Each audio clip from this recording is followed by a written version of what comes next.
when they start really detoxing for the first time in their lives. So if you've never done like gut cleanses and liver cleanses and intense body cleanses and stuff, that's the best place to start to heal your stomach, because no matter what you put in there right now, there's already a bunch of out of control like yeasts and bacteria and weird things that are eating up your stomach health and damaging things, and you need to start over is basically what I'm saying. Everything needs a complete reboot. Everything needs to be totally cleaned out, and then see how much time I got here. Okay, and then then you start rebuilding with the probiotics and a totally different diet that's actually nice to your insides, unlike the way we've been taught to do things. And that's a lot easier said than done, because all that requires like rewriting the way you do day-to-day life pretty much completely. And it's actually an improvement, and once you get adjusted to those changes, you'll love them all. But a lot of people feel overwhelmed when they realize how much it really takes to help yourself physically. Like you really have to make it the priority.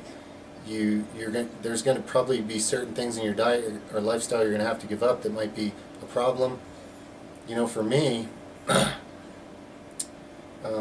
was astral projecting, and some spirit guides showed me that I was going to have to completely stop drinking alcohol if I ever wanted my stomach to heal from like the ulcers and stuff I was dealing with at a certain time. And and it was not a judgmental thing. It was a great benefit to me to have that information. So sure enough, I quit my blackout drinking I was doing, and after a while, my stomach health did change. Now, there's a lot of other things that I do that are positive, but sometimes you still got to remove something that's like the main harming factor, So, those are just basic pointers and guidelines on how you can get started and how the journey kind of evolves. But it's really, the more you dig in, make it a priority, and the more it actually becomes important and like a passion to you to clean out your body to a cleaner level than it's ever been, and then rebuild it with like micronutrients, a lot of which it's never had or it's been deficient in, and change your philosophy of thinking completely and rewrite all that for yourself. You can literally have a whole different reality, a completely different destiny by the time you're done doing those things. Okay, and that's literal. That's not even woo-woo. That's like common sense. You literally have a different destiny by the time you're done doing those things, Okay, so important questions. There's a lot of ideas out there. You can read a lot of people's supplements they've used on forums that have helped them heal their stomach. I would advise doing that. Like, if you're dealing with a particular issue, it's good to... And don't go look up forums of sick people where all everybody does is manage how hard their life is. All those people are going to be sick forever. And so will you, if that's where you keep your mind. Go to the forums that are about self-cures, home remedies, the people that are talking about how they fix something. Okay? Be in their environment, and then you'll end up experiencing something similar. Okay? Yes, I love you. May the force be with you, and the healing of your stomach and anything else, man. Alright. I'd like to know which vegan foods you can recommend me to eat while I'm on a ketogenic diet. Also making a video about your lifestyle in terms of nutrition, meditation, basically every way to reduce toxins and optimize hormones. Wow, brother, you are asking a lot of big questions. Like, those are... I'd almost have to write a book to answer all that. Let me do my best to give you something here, right? Starting with the vegan foods for a keto diet. Well, your main protein supplement, if you're like me, is pea protein. It's very clean, very digestible. There's really no fat calories or carb calories to count at all. So it's just protein. Granted, the truth is when you hit your system with a concentrated protein like that, it'll still make blood sugar go up. So, because it's so easy to digest so fast. So you need to mix that with something. All I can tell you is what I would try. I haven't looked around to see if anybody's written a a vegan ketogenic diet, but I'm sure it's out there. But they probably make you buy their book, right? And nothing against books, by the way. It's just that when it comes to a tiny subject like a vegan ketogenic diet, I should be able to give you a couple lists in a few minutes and not have to write about it for 17 chapters or anything. But anyway, I'm starting to ramble like an idiot here. What's my point? Yeah, so I might mix that pea protein with, I might try tahini. See, I have a glucose meter, so I would mix pea protein with tahini with diatomaceous earth to kind of dry it out and slow down the digestion. Add in some herbs and some other things, and take in this huge amount of protein and fats and a very low amount of carbs. You know, I'd probably eat all the raw vegetables I want and certain cooked vegetables, just not the starchy ones. And I could easily get creative enough within those confines to have a lot of like good things I like to eat, you know, and just make a diet out of it that I can be happy with, be content with, because when you're on a ketogenic diet, like the idea is like to shape your body a certain way for a certain time frame, probably, unless you think it's for life or something, you know. But if it's for life, like I don't know, like you're going to get bored and you're just going to have to be creative if you want to be on a ketogenic vegan diet for life. But if it's like most people and you're probably just trying to, like, you know, cut for some summer or what, I don't know, some show, I don't know, then yeah, I would stick to something basic like that I could just work with and keep it simple. Focus on getting all those micronutrients, a lot of herbs, a lot of minerals mixed in. A little bit of flax oil. I keep it simple like that, you know. Simple but high nutrient. And decent tasting things I like to eat, you know, within the confines of my current laws of my ketogenic vegan diet. I hope that helps. That's all I can really say, shooting from the hip, you know. That's just my general strategy. I would sit here and think, okay, I guess that's where I'm starting from with it.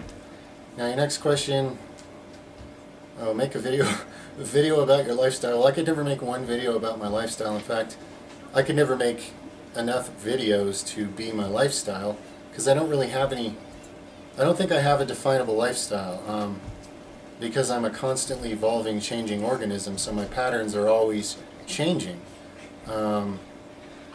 That being said, I do make lots of videos, and I will continue to, more and more, showing elements of my lifestyle, elements that I'll take the time to explain, like here's this herb, here's why I use it, here's what it's really capable of, here's what you wouldn't know if you didn't take the time to really think about what an herb really is, blah, blah, blah, blah, you know, one thing at a time, so that you can get an appreciation for a component. Because if somebody says, here's my lifestyle, and throws a couple one-liners down on a piece of paper, you're going to look at that and go, okay, I'll try that for a while, and none of it's going to mean anything to you, and you're not going to get anything from it. So by breaking things down to a small enough level where you can see the meaning in one piece of it, and then apply that to yourself because you've got the vision for it. See, you need to have the vision. Not, you know, going around doing what you're told it sucks. Like, that's not you living your life for your soul's purpose, okay? Only if you have the vision for something, like, then it means something. Then it's really going somewhere. So, anyway, as far as lifestyle goes, there's pieces and components that I think are useful to you guys. And over time, that you're going to see a lot more components and different things about that. But that's an evolving thing. It's a process, you know. My lifestyle could never even be summarized, if there is such a thing, and it's a constant work of art, okay? And that reminds me, and thank you for reminding me, and thank you for your question. Oh, and one more part to your question here. Meditation, removing toxins, yeah, those are all different topics, and we're going to keep covering more and more videos on all of them, breaking down different components and how to work with it, how to advance at it, how to, you know, troubleshoot it and everything. So don't worry, man. That's what's happening here, okay, among other things. You're feeling it, and it's there, all right? Fear not, my friend.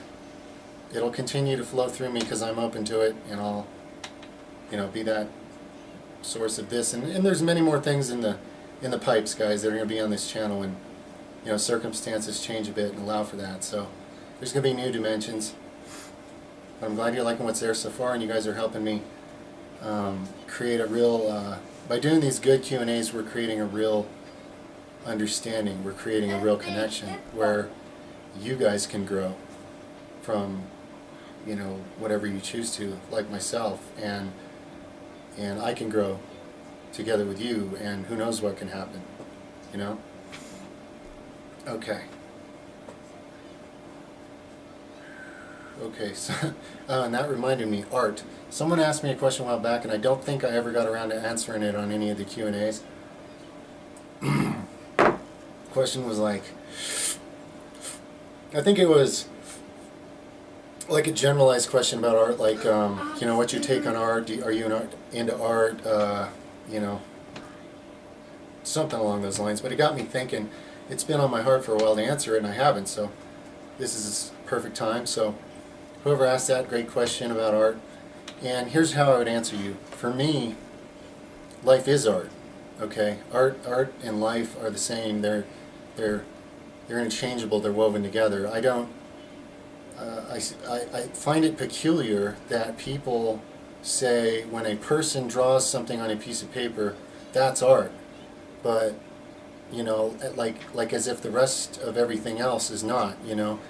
Don't get me wrong. A good artist is amazing, and I wish I need to barter with some good artists for some kind of drawings that I want done that are they need to be done better than I can do it. So I appreciate a good sketch, or any kind of drawing or painting artist. It's amazing what they can visualize and create. It's amazing is an understatement. But to me, everything is art. Everything is also science. And those are like the husband and wife arguing with each other in the kitchen up here. Or they're making love and everything's so good and you're just connected to everything, So to me, everything's art, and that's my real answer. So just sit with that, I know at first it may sound vague, but really I could word it 100 ways and give a million examples, but I mean, you don't need that. Just feel what I'm saying. I know you do. Alright, awesome question, whoever that actually was. I love you, thank you. Okay, do you have a preference? Oh no. Some people advise to approach heavy lifts with rage, anger, screaming. Some people advise the opposite, calm, relaxed, almost empty-minded. Keep the face neutral. Keep the face neutral. What's the best of these ways to unlock our strengths? Well, as far as keeping your face neutral or whatever, when it comes to lifting, that doesn't matter at all. That only matters if you're allowing other people's judgment of you to affect your lift, which means you need to lift alone like me. Because then you can make any damn face or no face, and who cares? You can do it naked. Who cares? You're lifting alone, right? There's nobody to judge you. Especially going for personal bests. Other people's petty things they care about, like, oh, he went at it aggressively, I don't like that, or, oh, that guy was so calm, that's weird. Like, hey, obviously, we've seen people do it successfully both ways. I've done it successfully both ways. I could show you crazy private videos of me getting so pumped up, you would think I was completely insane, so I don't even show it. Except for special requests, let me know if somebody wants to see a crazy me getting pumped up. You guys have seen videos where I'm calm as the ocean itself gently lifting those rack pulls, right? Hey, there's many types of energy to harness. The question is how much of any of those types can you open up, grab onto, and use for what you're using it for? And that's what this universe is for, is learning to do that in an infinite number of ways. Okay, so, dude, all that matters is what you want to do. That day, that moment. If you want to scream and attack the weight, do it. And to hell with what somebody says. They're just too insecure to even express their feelings, And you're setting an example for them. That you love yourself enough to just do whatever you want when it comes to lifting that weight. And that's a good example. gives other people freedom to find a little more of their own self, you know, and stop being so, oh, what will somebody think if my face doesn't look a certain way when I'm lifting? You know, because everybody, oh, you know, people are going to make mean comments on your video because your face was doing silly things. Do you know who's making those mean comments? Think about that. You need to understand, anybody in a hurting enough, petty enough, low enough place to have to make fun of the silly expressions you're making on your face when you're lifting a weight and struggling and pumping out a tremendously burning set of something or whatever. I mean, they're just plain out being ridiculous and petty. It's if you're hurt by that, you know, you just have to, like, okay, I need to love myself again. I need to get centered to where nonsense like that doesn't hurt me, you know? I need to find myself.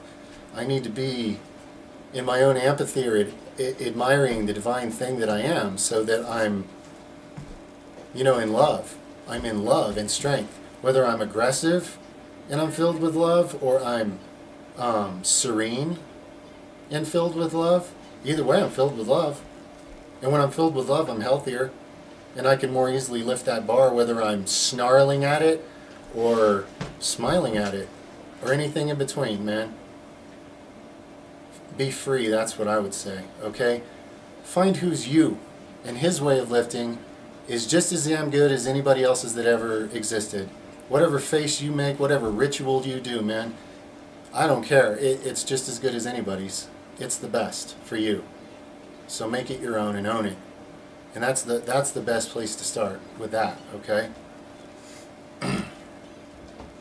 It's about what works for you, and you decide. I love you, and very good question, thank you. Do you have a preference for what type of water filter to use to filter the fluoride, chlorine out of a tap water? The types I know about are distiller, reverse osmosis, ionized. Okay.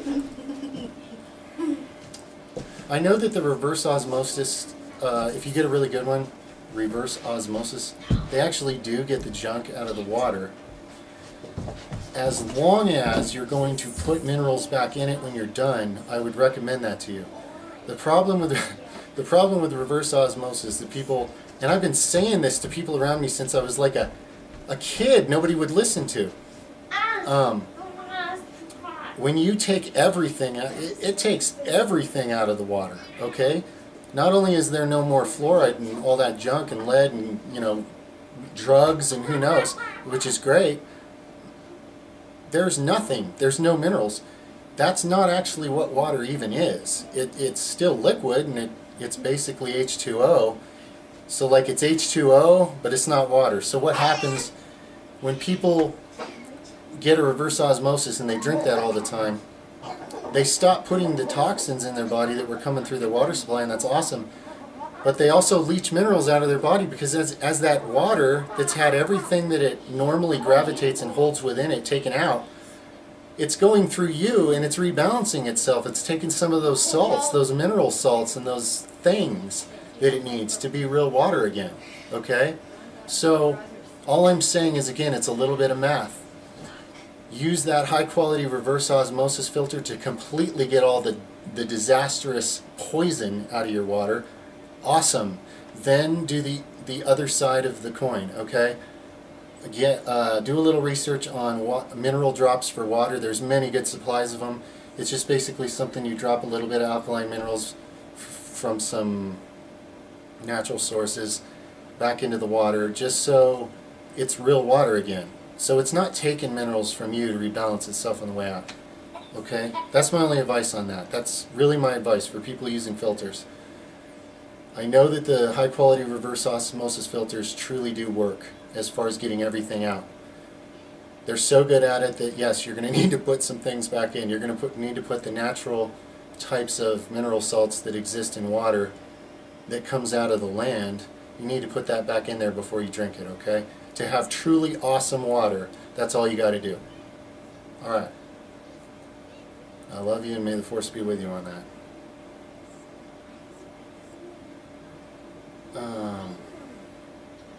Do you use veggie toothpaste to get rid of fluoride in the toothpaste? Saw this recommended on one of the Pineal Gland websites you linked. No doubt their recipe is a good one. My wife has made many different types of recipes of toothpaste. Some of them do involve like herbs. I can't say I've used a straight up veggie toothpaste before, but probably works, you know. So there's many organic, pollutant-free type recipes out there that you can easily Google, you know, to make your own toothpaste. Just to mixture things, you know, mixture like supplements, and you mix certain amounts and stir it together, and you know, now you got your own totally healthy natural toothpaste. But if you accidentally swallow some, it's just like, it's fine, it's good for you. It's like minerals or something, you know, or you know, minerals or vitamins or something, instead of fluoride that's soaking in through your gums into your brain, you know. Any number of good recipes. It's really not a matter about squabbling about, you know, which toothpaste natural remedy would be the best. I'd say whichever one's actually organic and pollutant free and you like. That's the best. Whichever one you want to do. But yeah, that's a great thing to do. And your teeth will get much better. My teeth were they were having some problems. Starting, you know, I don't know, a couple decades ago. And they're actually better now than they were then. They're actually somewhat regenerated from where they were a couple decades ago, and they're getting better, you know. So with the internal nutrition and then cleaning, you getting the environment in your mouth right, and that means no more chemicals and the constant irritation and inflammation in your head and gums and immune system malfunction from having all these unnatural chemicals all up in there. It's craziness. Gotta love yourself. And then stuff like that don't make sense, right? Everybody should love themselves, and then stuff like that wouldn't make sense for anybody. Is there such a thing as getting too much B12?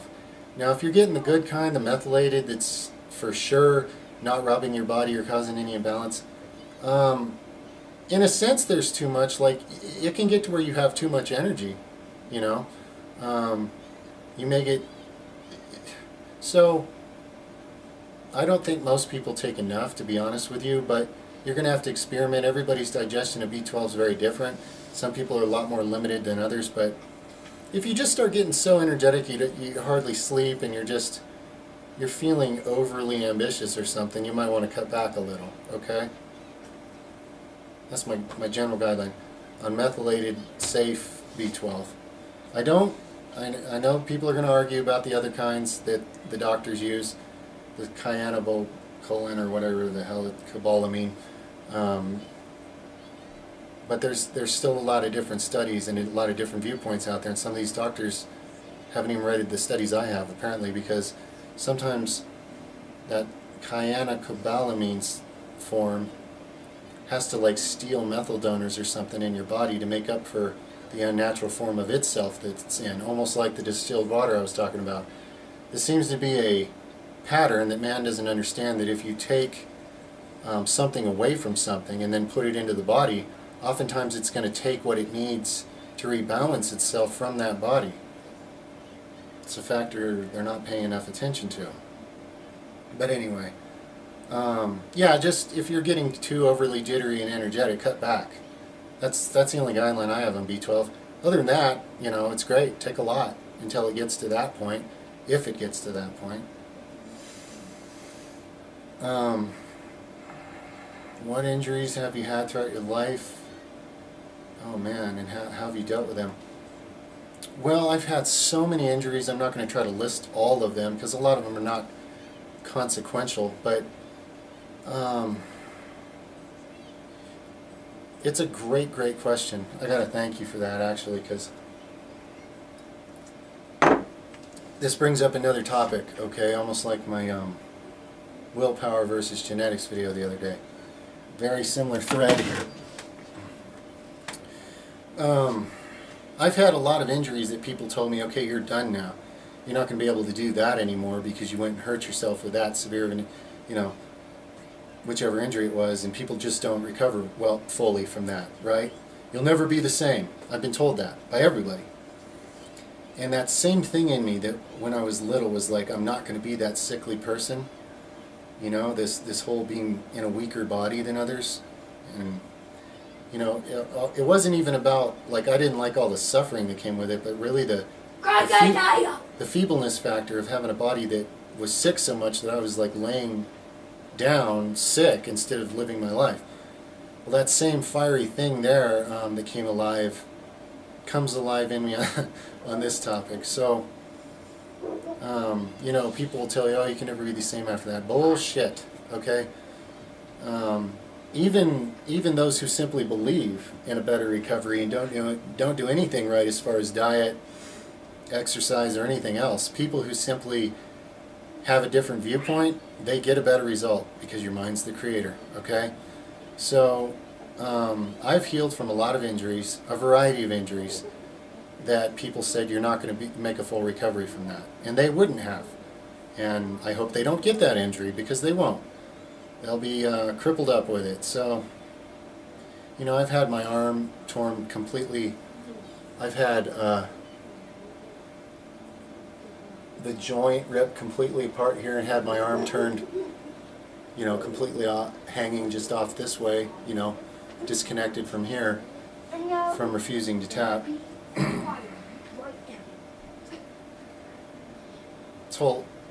That's a whole future episode we're not getting into right now, but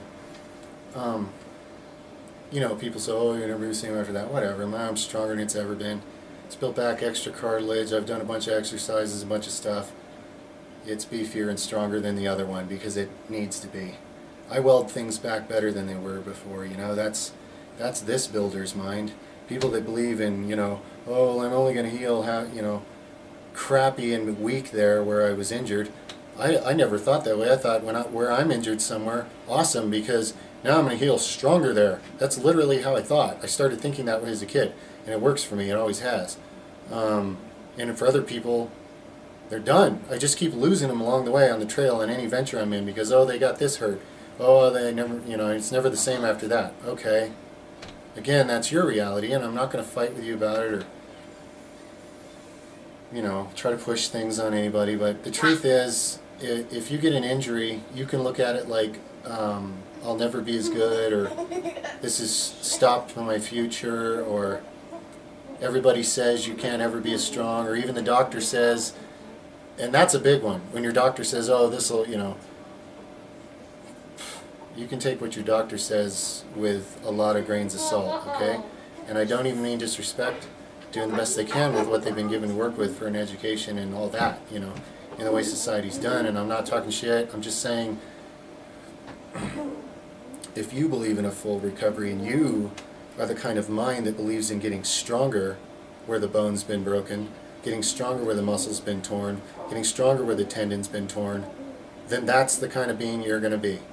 And the more you pay attention, the more your life, your spirit will guide you on things in your life, okay? Supplements, herbs, knowledge, practices, ways to physically manipulate that broken whatever to make it stronger than it ever was.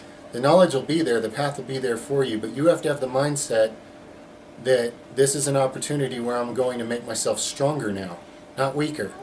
Now, there's nothing wrong with a weaker path, because a lot of times what happens when a person gets injured, at the soul level, they really were just looking for a way out of that activity, okay? And if that's the way out you need, so that you can get on to the next thing in your life that you're really more interested in, whatever.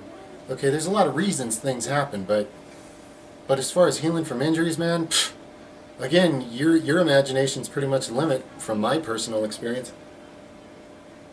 I've also got a video called Spontaneous Healing by Extraterrestrials you might want to check out along those lines. If that title doesn't just blow your, I don't know, scramble your eggs or whatever. Okay, great question. I love you guys. These are awesome.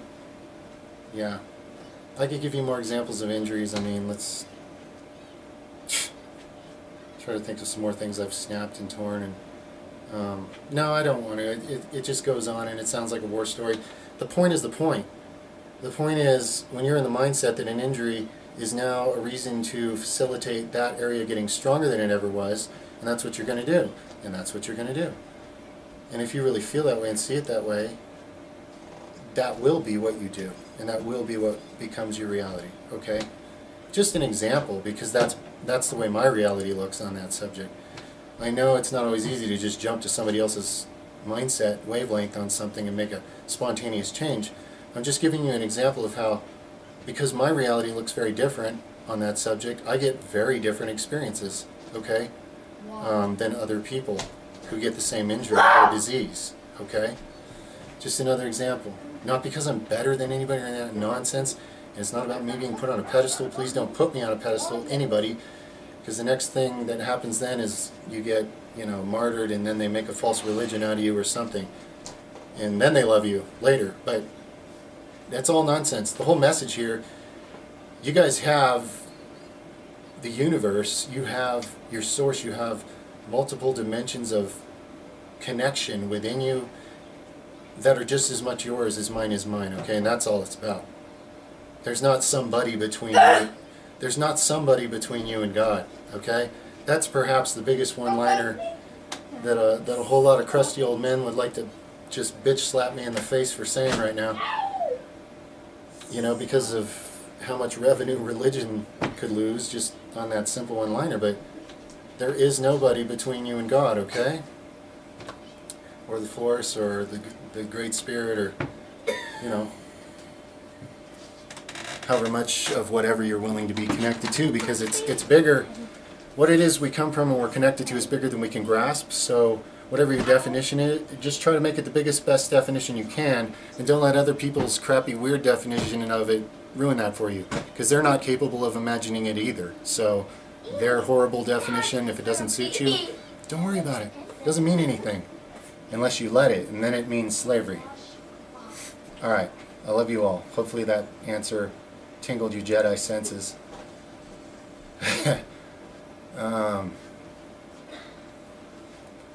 What do you do when depressed and the spirits leave you alone, going through a tough time at the moment? So, are you saying that you have supportive type spirits around you normally, and right now you're feeling depressed like they're not there?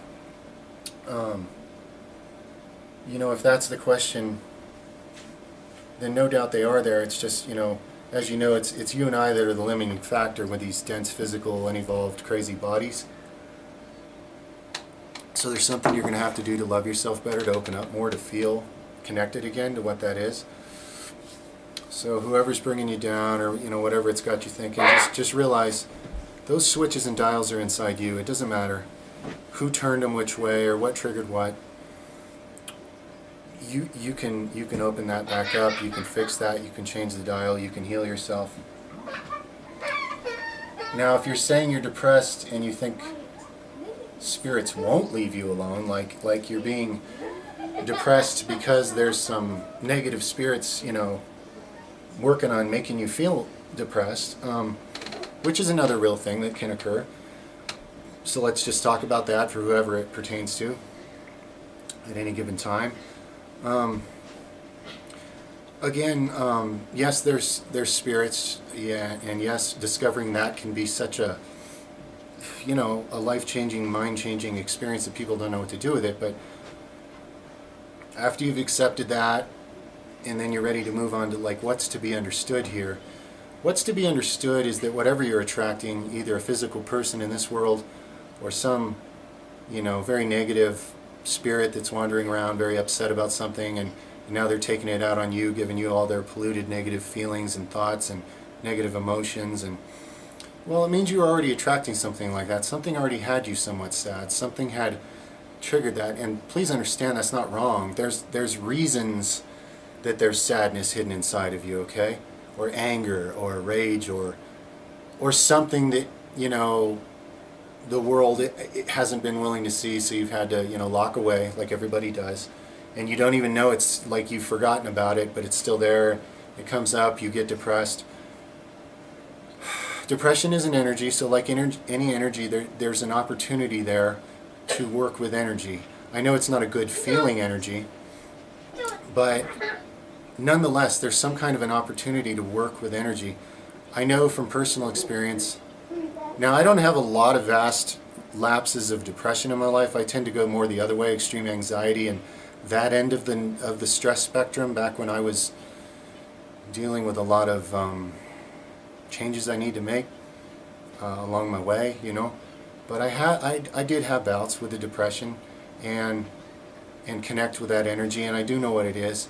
And I know that from my personal experience, one thing that might be nice is to find an artistic outlet that that you can maybe do, maybe even completely alone while you're feeling that depression. Like, I wrote some music in that state that when other people heard it, like they were both heavily impressed and heavily crushed with the energy of it, the emotional, energy.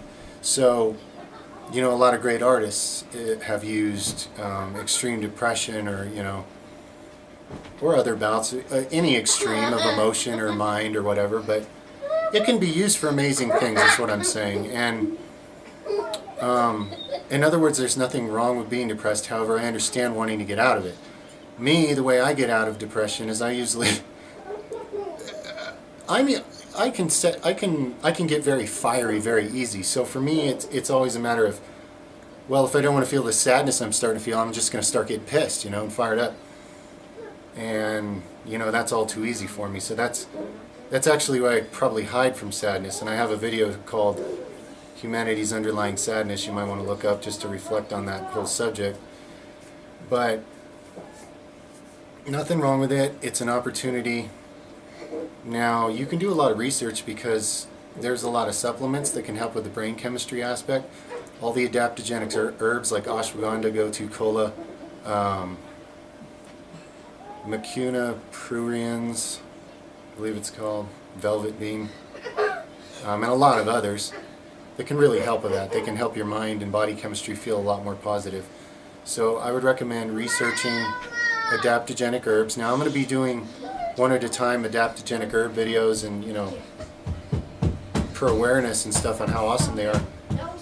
But in the meantime, do your research and start planning out for yourself some nice combinations of these amazing living helpers energy that can help tune your body and help you feel a lot better and work a lot better. They increase work capacity, for athletes. They increase mental capacity for people studying. And they do it in a way that you're actually more relaxed because you're more in balance. You're not wasting energy fighting with yourself inside as much, okay? You'd be amazed how much energy we're fighting to hold out of us most of the time. That's actually what's going on. We're not being conductors of it. We're actually fighting it off. So resolving and opening some of those channels within yourself lets it flow better. Adaptogenic herbs very much help with that, okay? With the state of mind, the state of nervous system, and even therefore the state of consciousness. Very much can be helpful with all aspects of life. Go organic though, so you don't get weird, loads of lead or something in your nice adaptogen that's both poisoning you and helping you. Go with organic. Love yourself, you're worth it. I love you. Thank you for the question. How would another... Oh, okay.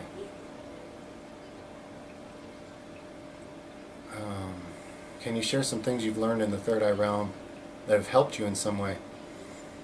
I'm open-minded, so I won't be judgmental, just wanting to see knowledge. Okay. Yeah, absolutely, friend. Like tangible stuff. I think I did a video on this. I can't remember the title right now, but yeah, I'm really into that. I'm into things that, like, you can do something tangible with it that you learn there. And I am by no means like I say, guys, I'm an explorer of those realms, but I haven't, I'm just getting started, okay? And I've already had several things happen that completely changed my life, probably saved it. And every time I've been given wisdom that changed, that I applied, that I understood the message well enough. And that's really the limitation, is oftentimes you'll think you understand the message, but you're only understanding it at a shallower level because these guides, these beings that are working with you are so much wiser, and they're speaking from so many levels of awareness. So sometimes it may take you a while in your life to fully figure out what the message was, and that's perfectly fine. And they will be sending you telepathic energy to help you practice telepathy to do that anyway. It's part of the process. It's meant to be that way. So just go with it. Work with it. Love it. Believe in yourself. Believe that you have support, okay? There's nobody on this earth who doesn't have spirit guides with them, whether they know it or not.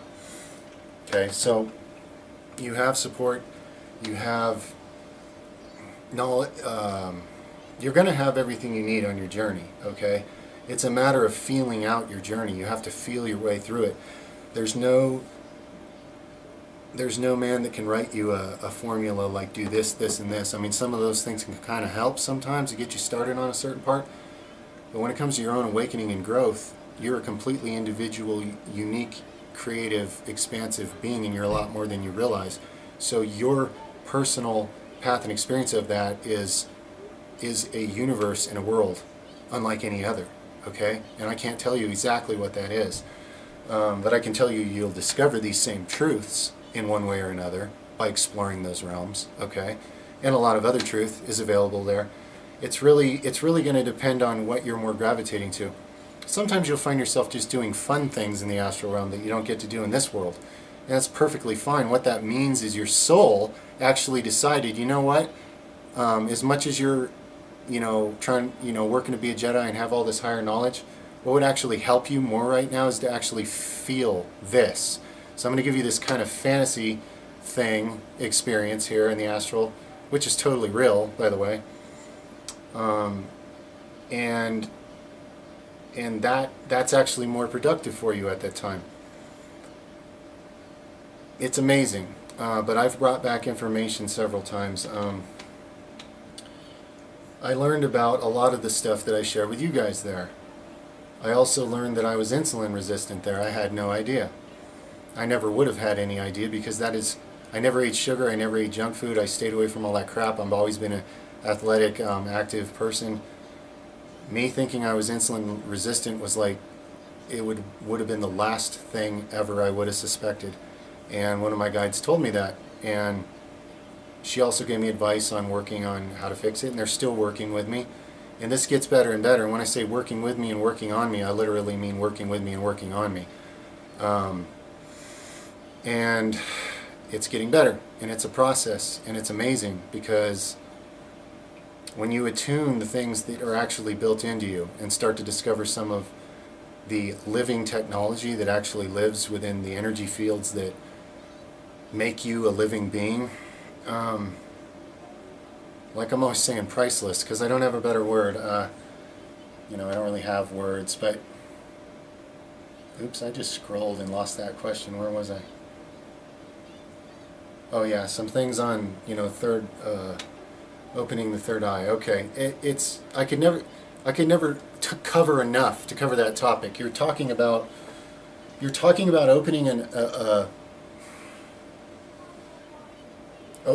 you're talking about opening your mind and awareness to multiple potentially layers and dimensions of reality upon each other, depending how far you as an individual end up perceiving that, while still being in your body. Like I said, we all perceive a lot outside the body, but then we get back in here and we can't even remember most of what we just perceived, because this thing, the brain, it's trying to catch up, it's evolving, but it's pretty limited. So anyway, I can't use words to even go there. It's just something that I could never spoil the surprise for you no matter what I say, but I don't want to, because the truth is, if someone goes into the astral realm with preconceived beliefs, if you have a strong belief system, you can materialize that experience, okay? This is why this is another reason beliefs are so dangerous. In this world, they cause, war, torture, suffering, pain, death, lots of it. And over there in the astral, your beliefs they'll cause you to create an experience. Like if you think you're going to hell when you die because that's your religious book says, and that's what you think about you. Well, you might go into the astral realm and have demons doing mean stuff to you, okay? Until you realize that you can change that, okay? By changing your mind, changing your heart, or asking for help. I mean, you could just call out for help and it would be there. Depending on who you trust to call for help. So it's a place of learning. It's a place of learning. It's a place where you realize you're supposed. Well, this would have helped me. Okay, so I'm going to tell you something that would have helped me.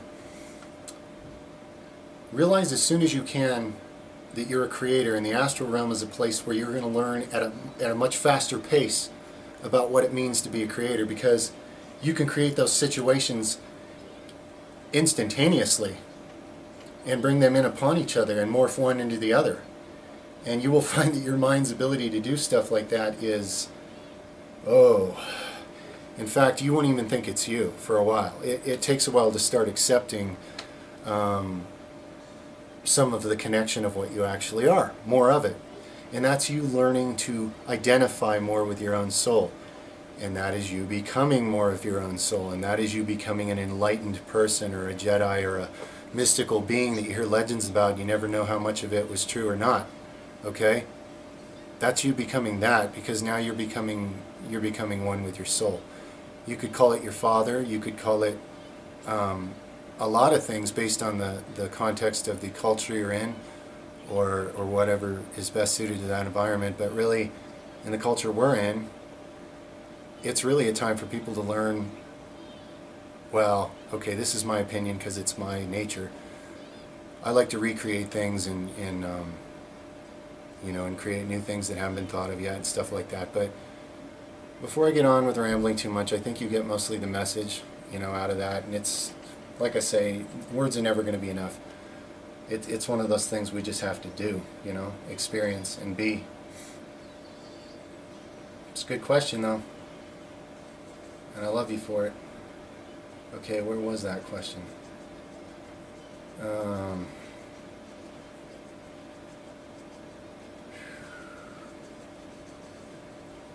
Okay, another calisthenics routine. I've never made such a thing, so I don't know how that would look. I don't know, you tell me. Honestly, I like to just be honest when somebody asks me a question that I actually haven't done that. It's like, just be honest, be real. Because that makes it easier for other people, so I don't have to be defensive and weird and everybody starts pointing fingers. Truth is, there's some things I just don't have the experience with, So, I don't know. Your design of a calisthenics routine would be just as good as mine, if not better. If I'm doing a split routine, upper lower, when programming, do I need to stagger my workouts so that I am not in the same phase for my lifts? Also, do you recommend maintenance on other lifts while you only try to improve a single lift? I am an intermediate lifter. Those both sound like good ideas to me.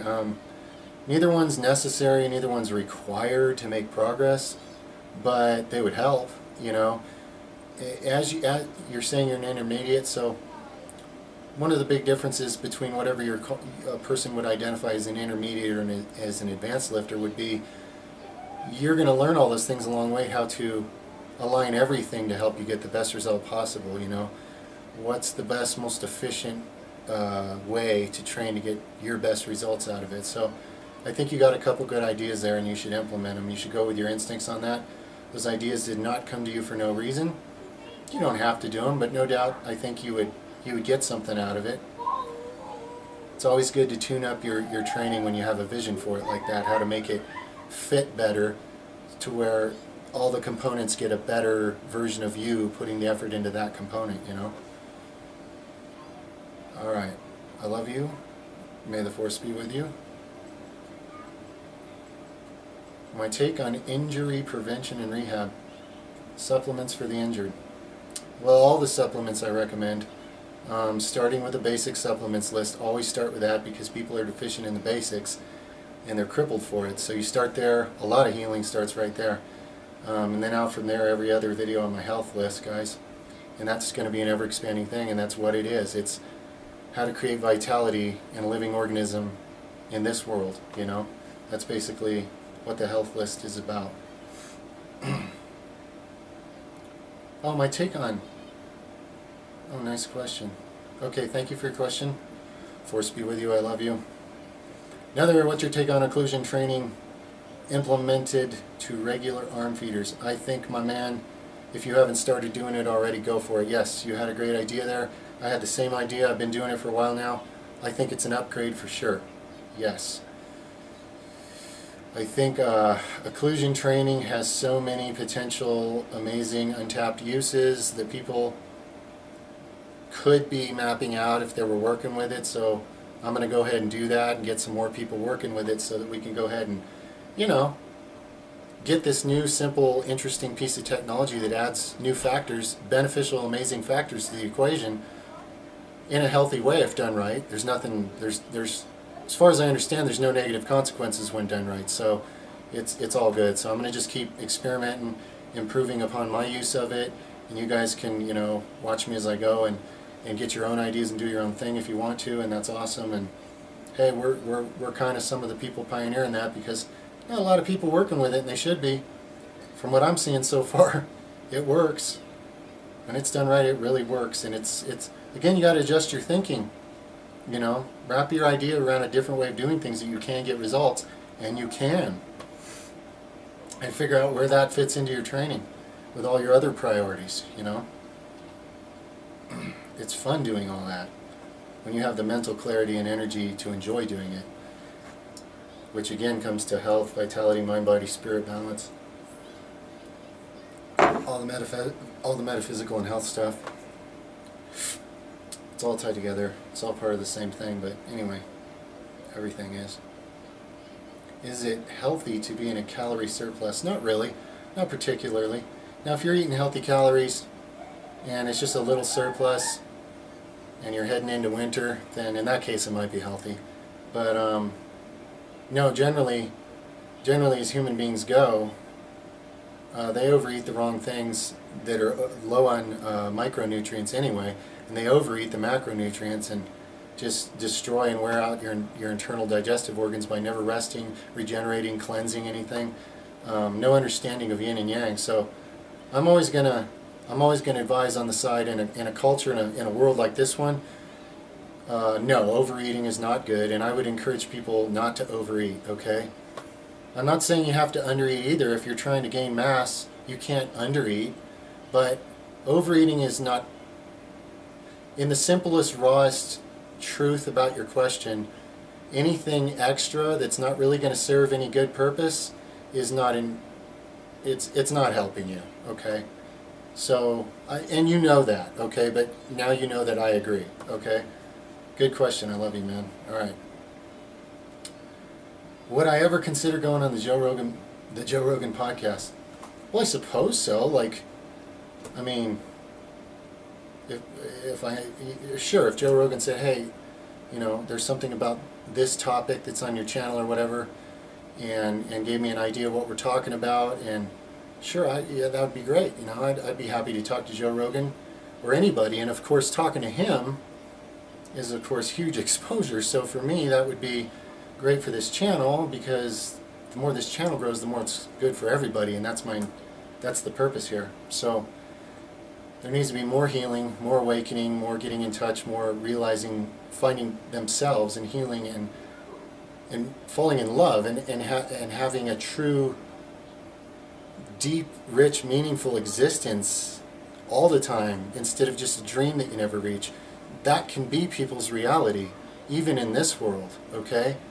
And you guys are helping me do that. You're a unique crew, okay? And this unique crew is going to get bigger because the world needs that. The world needs to put these things together, okay? And anyway, I don't want to get off in this big long rant, but sure, that would be awesome. The exposure on Joe Rogan podcast, and I think it would be really fun too to be interviewed by him. Sounds fun to me. It sounds productive, and yeah. So if there's any secret wink reason you might be asking me that, yeah, 2 thumbs up on that idea. Let me know if you know Joe Rogan or something. How would you go about, and thank you, and I love you, and may the force be with you, and the force is with you, and yes. Okay, moving on. How would you go about adding mass to your quads if I so chose?